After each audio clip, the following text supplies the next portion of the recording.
Ang programang ito ay rated SPG. Striktong patnubay at gabay ng magulang ang kailangan. Maaaring may masiselang tema, lengguwahe, karahasan, sexual, horror o droga na hindi angkop sa mga... Babantayan mo siya maigi ha. Kapag sinubukan niyang tumakas, barilin mo. Mami, hindi ko kaya gawin yun. Of course you can. You are strong, Zoe. You are a fighter. Narito na nga ang ating pakabangan ngayong Lunes sa abot kamay na pangarap. Naisahan nga nila itong si RJ dahil nakuha na nga ni Balahadja itong pera na inilagay nga dito ni RJ sa basurahan.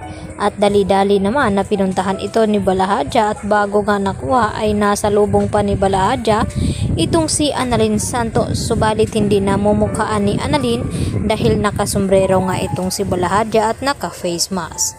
At hindi naman sigurado itong sila Nurse Karen at Nurse Ivan kung si Moira nga ba ang kanilang nakita dahil nag-disguise nga ito at nagsuot ng duster.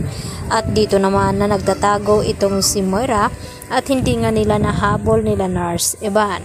At nagtataka ang mga ito na papaano naman daw mapunta doon itong si Moira na social nga daw itong si Moira. At nag-decide nga ang mga ito na sundan nga, subalit hindi nga nila ito nasundan.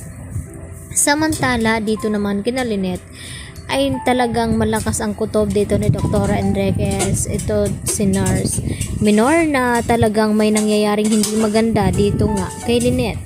Kaya agad naman nakakuha ng pagkakataon itong si Dr. Enriquez nang malaman niya dito na tungkol dito sa pinsan ni Lynette dahil alam ni Dr. Enriquez na matagal nang wala itong ama dito ni Lynette. Kaya nagduda na nga sila sa taong kasama dito ni Lynette kaya hinampas nila ito ng bag. Kaya naman ay nakatakbo silang tatlo, si Lynette at Nurse Pinor at ito nga si Dr. Enriquez. At dito naman na hinabol ang mga ito nila Dax at ng kanyang kasamahan.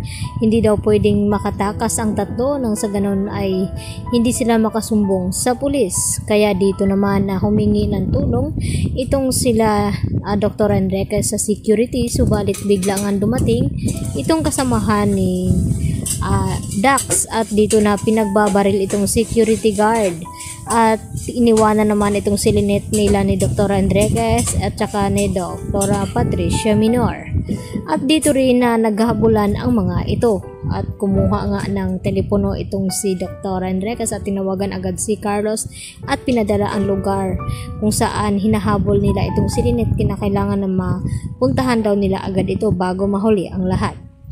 At nagiging patintero naman ang ginawa ni Lynette dito sa kasamahan ni Dax dahil nakipagtaguan nga daw itong si Lynette. Samantala, patuloy pa rin naghahanap itong si Dr. Tanyag at ito nga si Giselle at Annalyn, subalit wala nga silang nakita dito na si Don Pepe dahil hindi naman pala nila inilagay ito sa basurahan. At dito nga na hindi kinaya ni Giselle na hindi nila mahanap itong si Don Pepe kaya agad na himatay ito. At dito naman na tinulungan nila Annalyn at RJ itong ang si Giselle habang umiiyak. Samantala nag-aalala naman itong si Moira na baka hindi kayanin ni Zoe at dito na binalaan ni Moira na wag daw patakasin itong si Don Pepe at kung tatakas daw ito ay kinakailangan ni Zoe na barilin.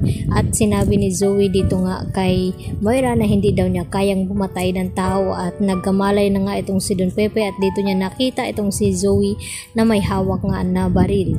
Tutuluyan na nga ba ang tapusin ni Zoe itong kanyang lolo? Kaya nga ba ng kanyang konsensya o baka naman maawa ito at mapapakawala ni Zoe itong kanyang lolo na minahal na rin niya ito?